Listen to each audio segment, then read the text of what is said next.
Assalamualaikum warahmatullahi wabarakatuh. Jumpa lagi teman-teman. Nah, baik di kesempatan kali ini saya update lagi untuk OpenWRT RSTB ya.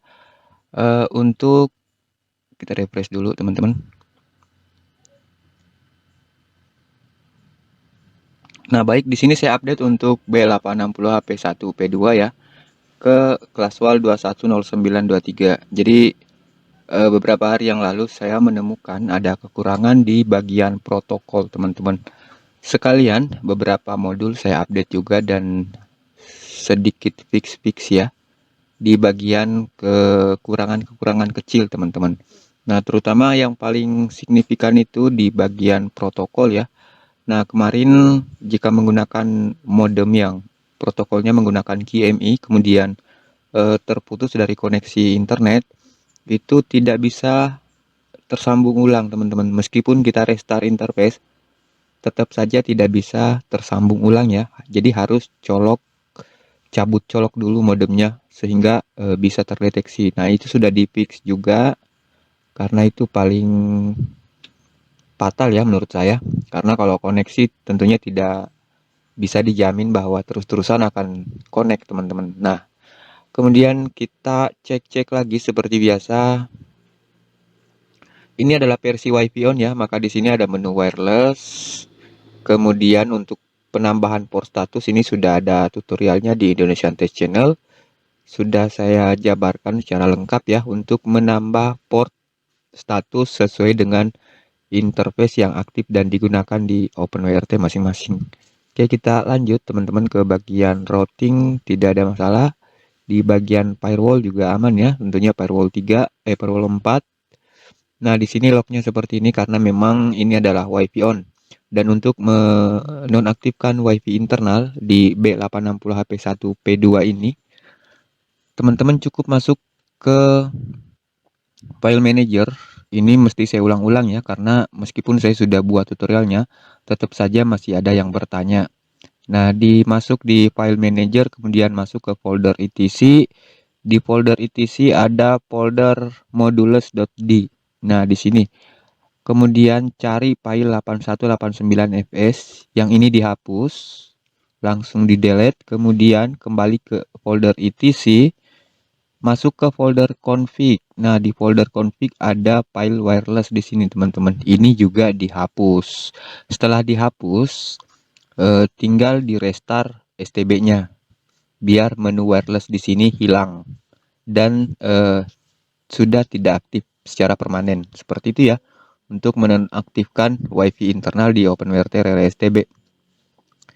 Nah, baik, kita lanjut tadi di sistem log, kita masuk ke bagian proses, semua masih aman, rilis RAM, oke, aman juga. Kemudian net monitor seperti biasa ya teman-teman, sesuaikan juga interface-nya di sini dengan interface yang teman-teman gunakan. Jadi modifikasinya itu ada di sini ya teman-teman, di folder www, kemudian net data HTML. Nah, di sini tinggal diedit bagian ETH1. Misalkan di ETH1 munculnya itu di bagian kiri ya. ETH1 munculnya di bagian sini. Jadi sesuaikan, jika menggunakan USB 0, tentu di sini dirubah menjadi USB 0. Jika modemnya di ETH2 ya silahkan diganti menjadi ETH2 di sini teman-teman. Sedangkan yang di tengah itu adalah BRLAN ya, yaitu indikator dari lalu lintas trafik yang ada di sini di BRLAN. Nah, kemudian yang terakhir itu klien, ini bisa diganti. Jika masih tetap menggunakan WiFi on bisa diganti di sini ya. Nah, di sini untuk klien bisa diganti menjadi WLAN, bukan WLAN kalau di OpenWRT terbaru ya. Tapi kita lihat di device teman-teman. Nah, yang ini kita masukin PHY 0-AP0. Nah, ini yang di copy misalkan seperti ini, diganti seperti ini. Belum teredit ya, belum advanced editor. Nah, mana klien? Nah, diganti seperti ini, maka yang muncul nanti adalah indikator dari wireless, yaitu lalu lintas trafik dari wirelessnya teman-teman. Kecuali jika menggunakan port LAN untuk keluar ke access point ya, seperti tadi tidak usah dirubah, yaitu ETH0 di sini. Nah, kita lanjut file manager, kita lanjut ke mount point. Seperti biasa mount point untuk automatis mounting itu gunakan anonymous mount dan auto mount file system. Ini juga saya sudah tambahkan modul untuk mengenali NTFS secara akurat, yaitu file modul NTFS 3G dan Kmod file system NTFS. Saya tambahkan juga ya untuk file exFAT untuk mengenali file FAT32 dan sebagainya.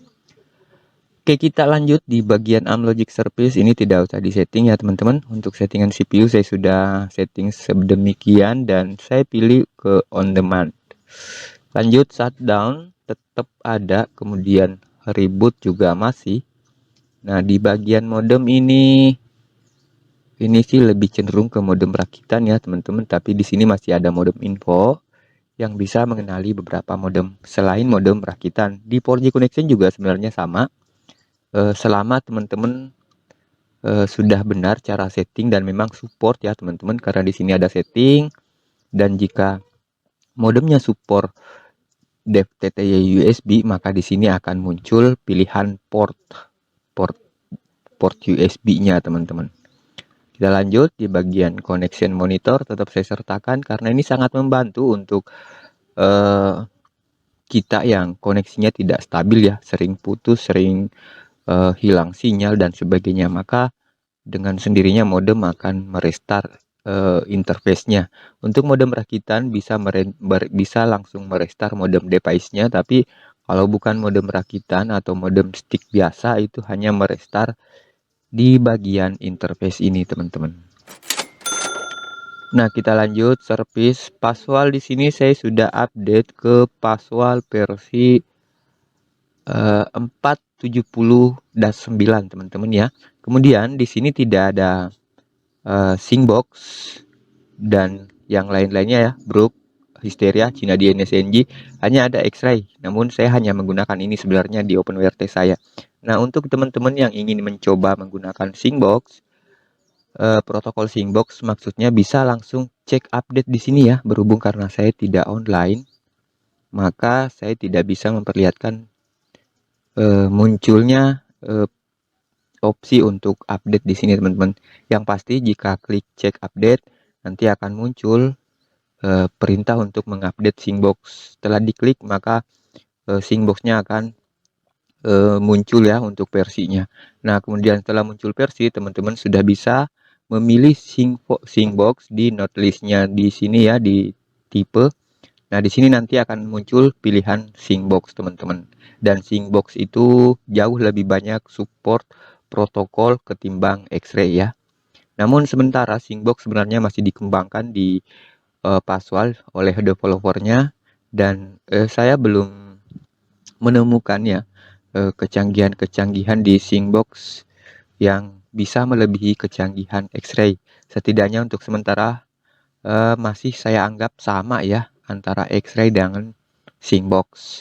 Cuman di X-Ray tidak ada Hysteria 2, tapi di Syncbox sudah support Hysteria 1 dan Hysteria 2.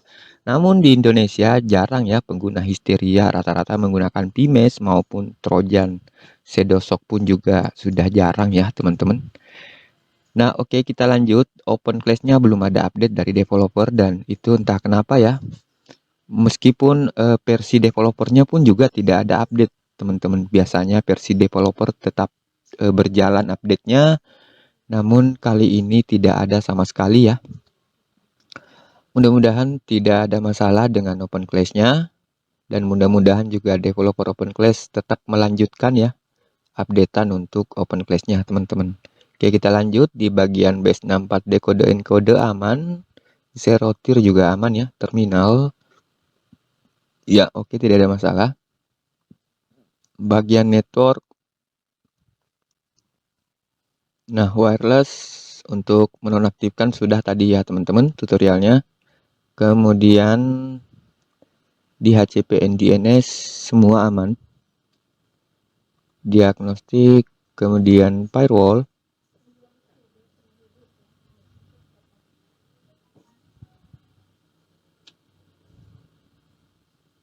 Oke, saya rasa aman teman-teman, tidak ada masalah. Mudah-mudahan sudah tidak ada problem lagi ya di bagian protokol, bagian interface modem, dan mudah-mudahan tidak lagi harus colok cabut ya untuk modemnya jika mengalami putus koneksi. Saya rasa cukup sampai di sini penyampaian saya teman-teman. Mudah-mudahan bermanfaat. Terima kasih banyak. Assalamualaikum warahmatullahi wabarakatuh.